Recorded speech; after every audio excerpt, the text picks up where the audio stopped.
Once upon a time, in a big, bright village, lived a kind couple named Chidi and Amaka. They had a cozy little house filled with love, but no children to share it with. Chidi and Amaka wished for a child to fill their home with laughter and joy. One sunny day, they went to a place called the orphanage, where children without mother and father lived. There, they met a little girl named Ugo. Ugo had a big smile and kind eyes that sparkled like the stars. When Amaka and Chidi saw her, their hearts felt warm and happy. "Hello, Ugo," Amaka said with a gentle smile. "Hi," Ugo replied, her voice as cheerful as a songbird. Chidi and Amaka played with Ugo, and they all laughed together. It was like magic. They felt like Ugo was the missing piece of their family puzzle. So, they made a big decision. "Would you like to come and live with us in our cozy house?" Chidi asked, his voice full of hope. Ugo's eyes lit up, and she nodded, her heart feeling super happy. "Yes, please," she said, bouncing a little because she was so excited. And so, Chidi and Amaka took Ugo's hand, and together they walked back to their home, ready to start a new life full of adventures and love. Ugo was no longer just a little girl in the orphanage. She was now a beloved daughter in a family that chose her with all their hearts. And from that day, their home was never quiet again. It was filled with laughter, singing, and the pitter-patter of little feet making happy memories. In their cozy little house, Ugo quickly felt like she was always meant to be with Chidi and Amaka. Every morning, she'd wake up to warm hugs and the yummy smell of breakfast. Amaka taught Ugo how to cook, and Chidi showed her how to plant flowers that danced in the sun. Ugo's days were full of new things to learn and do, and every night she fell asleep listening to Amaka's bedtime stories about stars that whispered to the moon. One day, Amaka had very special news. "Ugo, you're going to be a big sister," she said, her eyes twinkling with excitement. Ugo's heart jumped with joy. "Really?" she exclaimed, clapping her hands. "Yes, really," Chidi laughed as he lifted Ugo into the air. Not just to one baby, but two. A few months later, the house was filled with even more laughter and tiny cries. Amaka and Chidi welcomed twin daughters, Oluchi and Ebube. The twins had curly hair and giggled like little bells. Ugo loved her new sisters right away. She helped Amaka buy Fetugong little socks and singing lullabies that made the twins wiggle and smile. The house felt fuller with Oluchi and Ebube. Every corner echoed with the sounds of coos and babbling. Ugo showed her sisters how to make funny faces and blow raspberries. At night, the family would cuddle up with the twins snuggled between them, and Chidi would read stories about brave knights and clever princesses. With each passing day, Ugo felt more and more part of this wonderful family. Amaka and Chidi made sure Ugo knew how much they loved her. And Ugo loved her little sisters so much, she couldn't remember a time before them. The family's happiness grew like the flowers in their garden, bright and blooming under the sun's warm glow. And so, with hearts full of love, the family's days danced by, stitched together with smiles and sweet moments.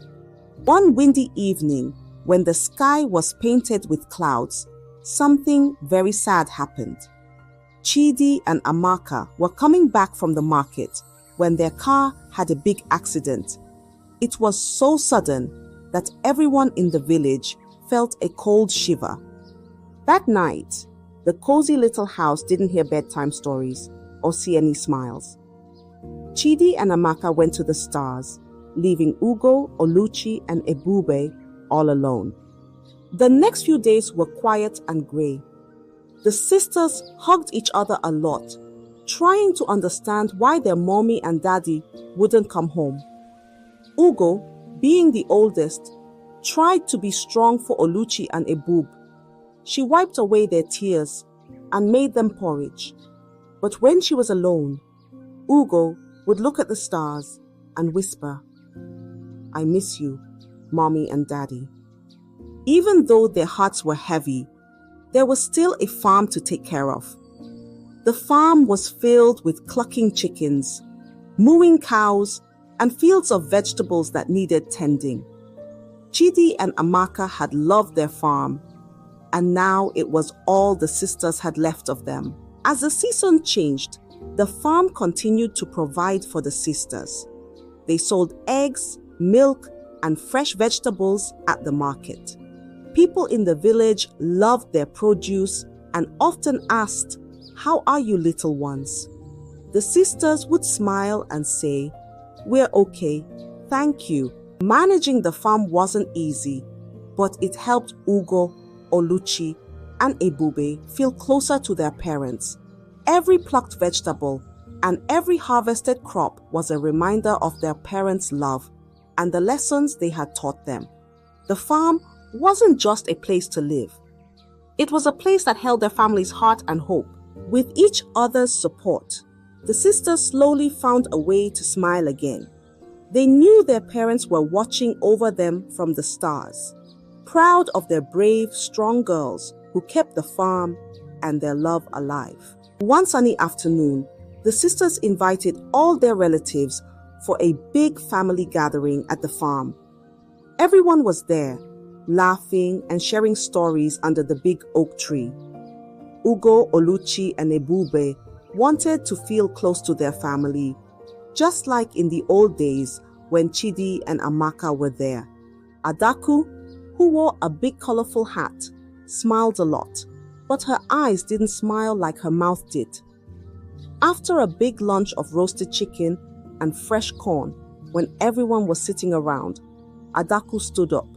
She cleared her throat loudly and all chatter stopped. Everyone looked at her.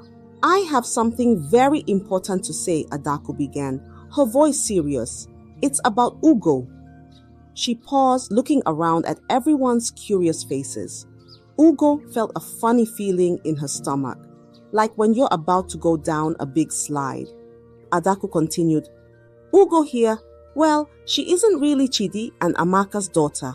She was adopted." Whispers buzzed through the crowd like busy little bees. Ugo's heart sank. She looked at her sisters, who reached for her hands, squeezing tightly. "And," Adaku added, her voice sharp as a knife, "I believe Ugo is trying to take everything from Oluchi and Ebube. She wants the farm and all the fortune for herself." Gasps and murmurs filled the air. Ugo felt tears sting her eyes. It wasn't true. She loved her sisters more than anything. But Adaku's words were like little seeds of doubt, and soon whispers grew into loud questions and angry looks from some of the relatives. Oluchi stood up, her face as red as the tomatoes they grew. "That's not true," she shouted. Ebub stood too, nodding fiercely. "Ugo is our sister no matter what." But the poison of greed had already started to work. Relatives began arguing, some saying they should look into the matter more, others nodding along with whatever Adaku said. The happy gathering turned sour, and the family felt divided. As the sun set, the party broke up, leaving behind a mess of upset feelings and uneaten cake. Ugo, Oluchi, and Ebube sat by the old oak tree, holding each other. They knew their family was about to go through a tough time. Ugo felt a deep sadness, worried that Adaku's lies might take away not just the farm, but her family too. But looking at her sisters, she knew they would face whatever came next, together. After the family gathering, things didn't go back to how they were. The whispers and stares from the family grew louder and sharper each day. Adaku's words, like thorns, had planted themselves deeply within the family, and doubts about Ugo spread like wild weeds. In the weeks that followed, more and more relatives began to turn against Ugo. They would visit the farm less often, and when they did, their smiles were tight and their conversations short. Ugo felt the weight of their suspicion every day. It hung around her like a cold fog. One particularly chilly morning, some of the aunts and uncles came to the farm, but not for a friendly visit. They stood stiffly, their faces stern and unforgiving, as Adaku spoke for them all.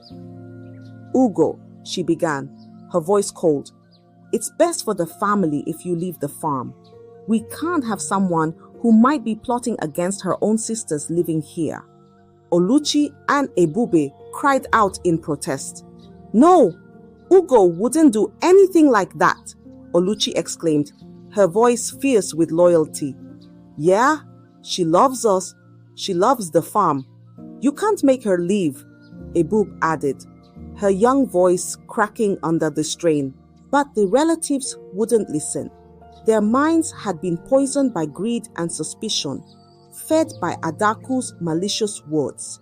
They believed that removing Ugo was the only way to protect the family's assets. Ugo stood there, her heart breaking into pieces.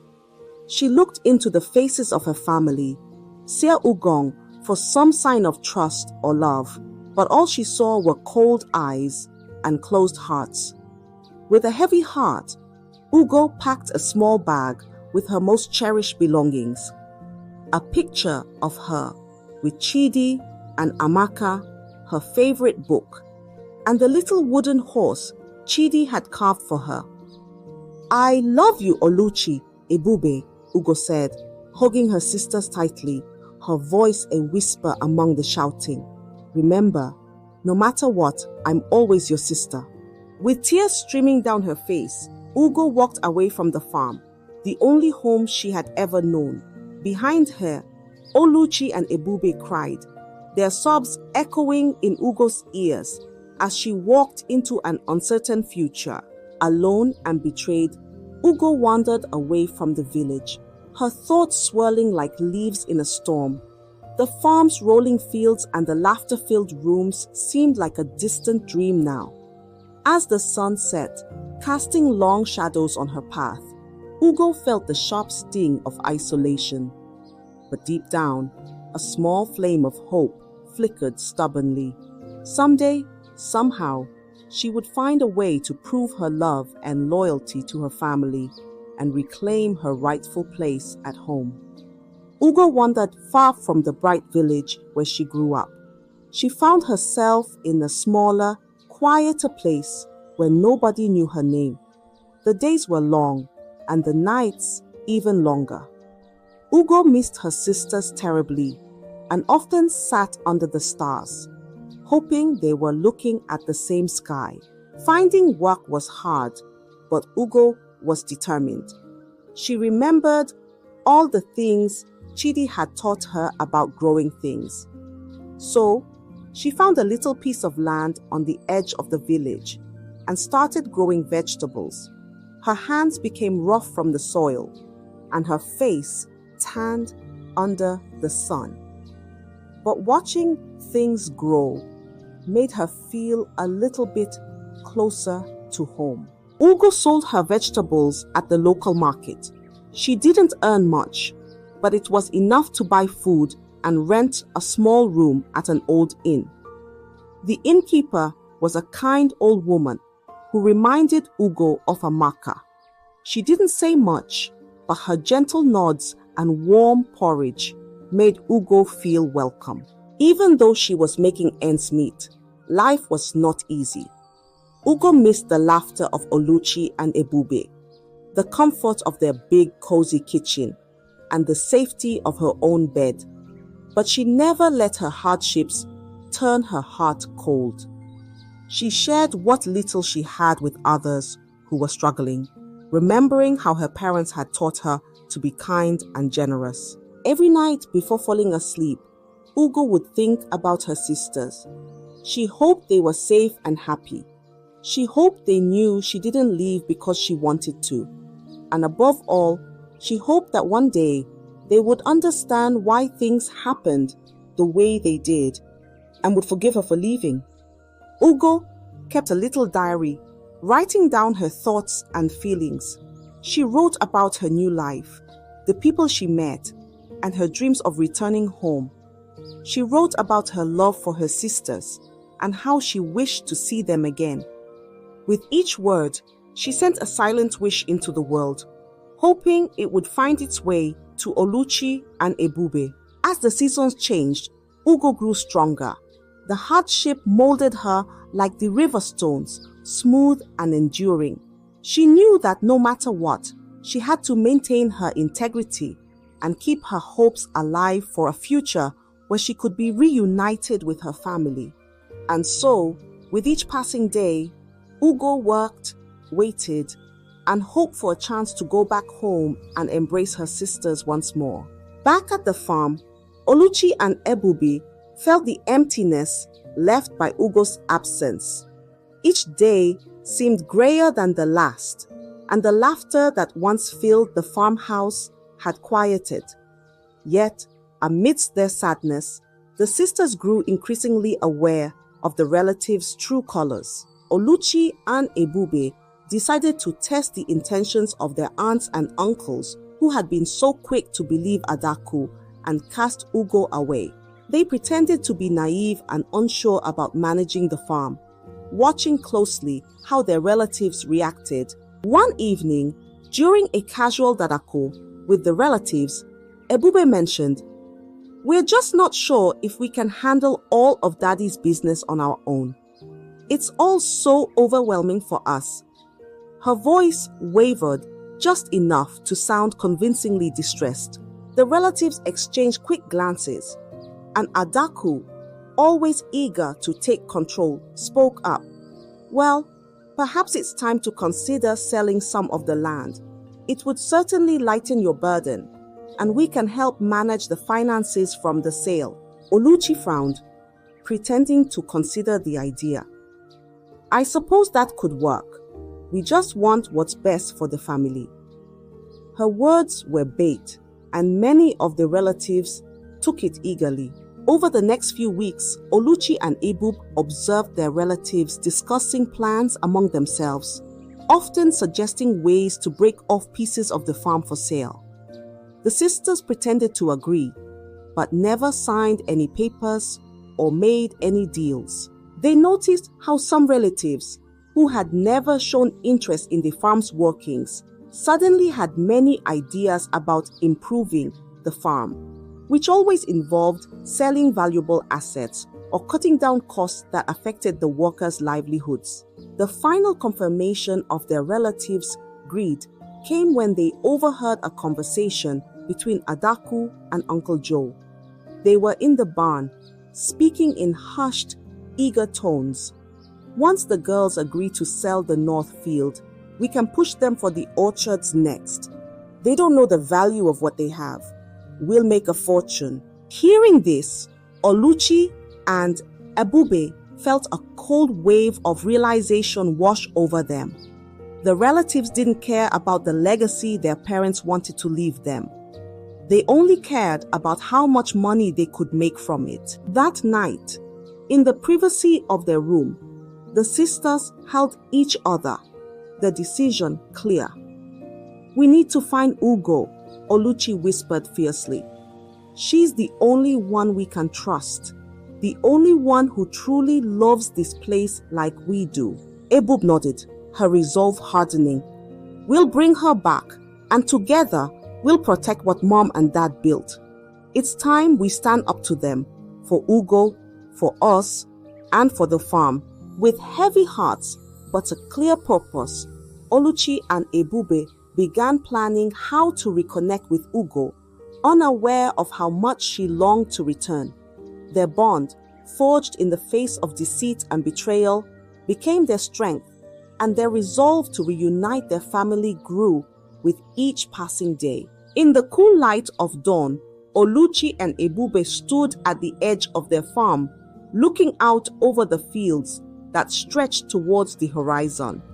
They knew what they had to do: find Ugo and bring her home. Their hearts were heavy with regret for not having defended Ugo stronger when she needed them most. Now, they were determined to make things right. Their first step was to gather any information they could about Ugo's whereabouts. They remembered the small inn at the edge of a nearby village where Ugo had mentioned finding work. With hopeful hearts, they set out, walking the paths once trodden by their sister. Arriving at the village, Oluchi and Ebube went straight to the inn. The old innkeeper, a kind woman with a gentle smile, recognized the girls from Ugo's descriptions. "Oh, you must be Oluchi and Ebube," she said, her voice warm. "Ugo spoke of you often, with such love." The sisters felt a pang of sadness, mixed with relief. They were on the right track. "Please, do you know where she is now? We need to find her," Ebube asked, her voice urgent. The innkeeper nodded, understanding the seriousness of their request.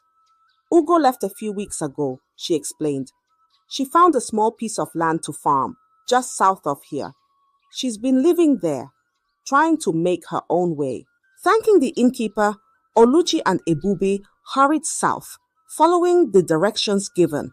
The journey was tough, their anxiety growing with each step, but the thought of seeing Ugo again pushed them forward. After hours of walking, they finally saw a small plot of land that was clearly well tended, with rows of vegetables growing neatly. And there, in the middle of the field, was Ugo. Her back was to them, but they would recognize her anywhere. She was bent over a row of plants, her figure strong and determined. "Ugo!" Ebube called out, unable to hold back her excitement. Ugo turned around, and upon seeing her sisters, her eyes filled with tears. For a moment, nobody moved. Then, all at once, they ran towards each other, meeting in an embrace that spoke of missed time, love, and forgiveness. "I'm so sorry," Oluchi said, holding Ugo tightly. "We should have never let them send you away." Ugo shook her head, her voice thick with emotion. "No, I should have stayed and fought. But I'm just so glad you're here now." They sat down right there in the field under the open sky and talked for hours.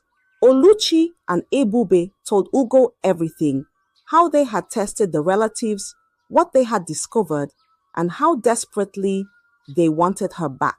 Ugo listened, her heart mending with each word. It was clear that her sisters truly regretted what had happened and were sincere in their desire to make amends. As the sun set, casting a golden glow over the field, the sisters made a vow. They would return to the farm together, stand against the relatives' greed, and honor their parents' legacy as a united family.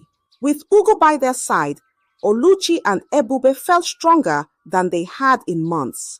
Together, they walked back towards the village, their steps light with the promise of a new beginning. The bridge that had once seemed too wide to bridge was now just a stepping stone on their path to restoring their family's unity and honor. The morning after their heartfelt reunion in the field, Ugo, Oluchi, and Ebube sat together at the breakfast table in the small inn, their hearts lighter than they had been in a long time.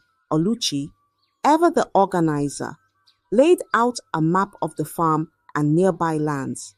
"We need to be smart about this," she said with determination. "We can't just walk back and expect things to change. We need a plan." Ebube, who had grown in courage and wisdom, nodded in agreement. "We should gather evidence of their greed, proof that they've been trying to manipulate us for their own gain. We know they've been dishonest, but others will need to see it." Ugo listened, her heart swelling with pride for her sister's bravery and resolve. And I think, Ugo added, her voice steady and strong, "we need to remind the community of the farm's true spirit, the way Mom and Dad ran it, with fairness and love for the land and the people." These sisters agreed that restoring the farm's reputation was just as important as reclaiming legal control. They decided to reach out to old friends of their parents, neighbors, and others in the community who had known the family's legacy of kindness and integrity. "We'll host a gathering," Ebub suggested, her eyes brightening. "A big one, right on the farm. We'll invite everyone who knew Mom and Dad. We can share our story, show them we are united, and remind them of what the farm was always meant to be about." Oluchi and Ugo loved the idea. It would be a celebration of their parents' lives and a statement of their intentions to honor that legacy. It would also be a perfect way to publicly counteract the rumors spread by their greedy relatives. As they planned, the sisters felt their bond strengthen. The pain of the past months melted away as they laughed, reminisced, and worked together with a shared purpose. Ugo, who had felt so alone and betrayed, found forgiveness in her heart for Oluchi and Ebube's initial inaction. "It's okay," she said to them. "We were all lost without each other. Now we're back together, and that's what matters." Oluchi and Ebube both expressed their deep apologies for not standing by Ugo when she needed them most. "We should have believed in you," Oluchi said, her voice thick with emotion. Ebube added, "We'll never let anything come between us again." With plans set and their hearts united, the sisters finished their breakfast, feeling ready to face any challenges that would come. They knew the road ahead might be tough, but with their combined strength and love, they believed nothing was insurmountable. They left the inn that day not just as three sisters, but as a formidable team, ready to reclaim their inheritance and honor the true spirit of their family under the open skies that their parents had once loved so dearly. However, before they could confront their relatives, the sisters met with a local lawyer, a friend of their father who had always respected the family's integrity. The lawyer listened intently as the sisters laid out everything that had happened: Adaku's manipulative claims, the relatives' greedy suggestions to sell off parts of the farm, and the ultimate ousting of Ugo. With each detail, his frown deepened, and by the end of the tale, he was resolute. "We have a strong case," he affirmed. "Your parents' will is clear, and the actions of your relatives can be contested. We'll take this to court." Equipped with legal support, Ugo felt a surge of confidence. She and her sisters began gathering evidence of the relatives' misconduct. They collected statements from loyal farm workers who had witnessed the relatives' scheming and from community members who could testify to the sisters' character and rightful ownership. Once ready, they called a meeting with the relatives on the farm.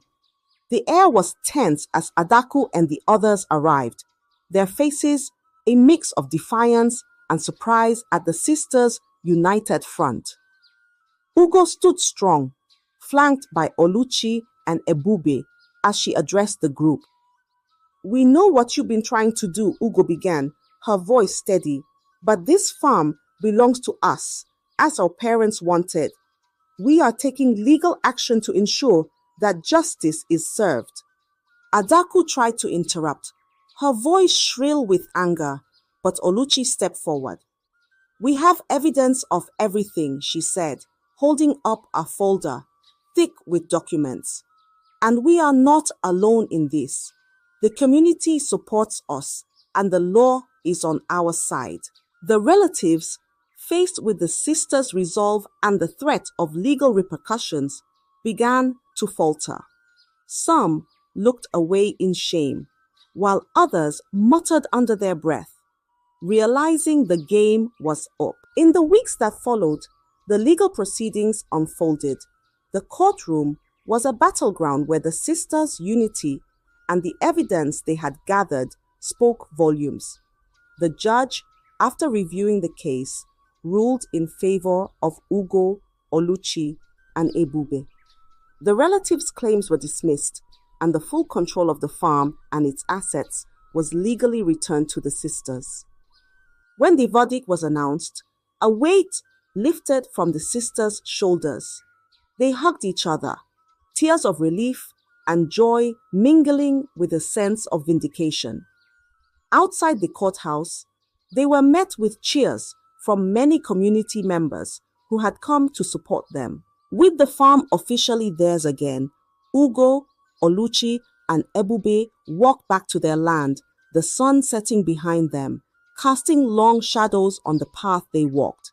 They looked at each other, smiles spreading across their faces. They had regained what was lost, not just in terms of land and property, but in trust and family unity. That evening, as they stood looking over the fields, they knew their real work was just beginning.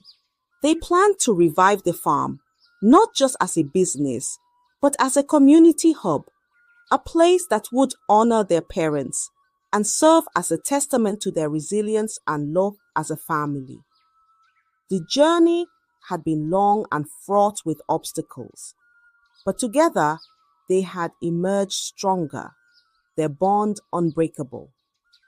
The sisters also renovated the farmhouse, turning it into not just a home, but a welcoming community center. They started hosting farm-to-table dadakos, where locals could enjoy meals prepared with ingredients harvested directly from their fields. These events quickly became popular, strengthening community ties and enhancing the farm's reputation. As the farm prospered, so did its reputation. People from nearby towns began to talk about the sisters' success and their commitment to sustainable agriculture. The local schools started field trips to the farm where Ugo, Oluchi, and Ebube taught children about farming and the environment. These activities not only brought the community closer, but also instilled a sense of pride in everyone involved. Ugo's leadership was pivotal. Her calm demeanor and clear vision in the face of challenges inspired everyone working on the farm. Workers who had been with the family for years felt a renewed sense of purpose and pride in their work. They were not just growing crops, they were part of a mission to create something good and lasting. One bright day, as the leaves painted the farm in hues of gold and red, some of these relatives made their way back to the farm. They came not with claims or demands, but with heads bowed, carrying the weight of their past actions. Adaku was the first to speak as they stood before Ugo, Oluchi, and Ebube, who were gathered in the farmhouse's vibrant garden, surrounded by the fruits of their labor. We were wrong, Adaku admitted, her voice quivering slightly, a stark contrast to her usual confidence.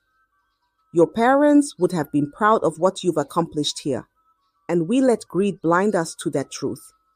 The other relatives nodded, each taking a turn to express their remorse. We see now how much this farm and your family mean to the community. You've restored its spirit, and in doing so, reminded us of the values Chidi and Amaka stood for, another uncle added, his eyes meeting the sisters' steady gazes. Ugo, who had learned much about forgiveness and the strength it required during her time apart from the family, felt a softening in her heart. She looked to Oluchi and Ebube, finding silent agreement in their eyes. We appreciate your words, Ugo responded, her voice firm yet kind. Our parents taught us to value family and forgiveness. We hope that moving forward, we can all remember the importance of these bonds and work together to support not just the farm, but each other. The relatives agreed, expressing a desire to help in any way they could. Over the following weeks, they participated in farm activities, contributing genuinely to its operations. They helped during the harvest season, and joined in community events that the sisters organized. This participation wasn't just about redemption for their past misdeeds, but a genuine effort to be part of the farm's and the family's future. Oluchi and Ebube found comfort in the healed relationships, witnessing the positive changes in their aunts and uncles. The family gatherings now echoed with real laughter and shared stories, knitting the fabric of the family back together. As the night deepened, they remained on the porch, sharing stories and plans, laughing and occasionally wiping away a tear. The farm around them buzzed with the quiet sounds of night, crickets, chirping, and the rustle of leaves in the gentle breeze. As the sisters finally said goodnight, retreating into the house that had been their childhood home and now their adult stronghold, they knew that whatever the future held, they would face it as a family, united and strong. The legacy of their farm and their family was not just preserved, it was thriving, a beacon of hope and a symbol of what can be accomplished when hearts are set on preserving the goodness of the past while building a vibrant future. I hope you enjoyed the story. If so, please like the video, comment what you learned from the tale, and don't forget to subscribe to the channel for more enchanting tales just like this one. Thank you. Never lose your faith in God. It will come true for you.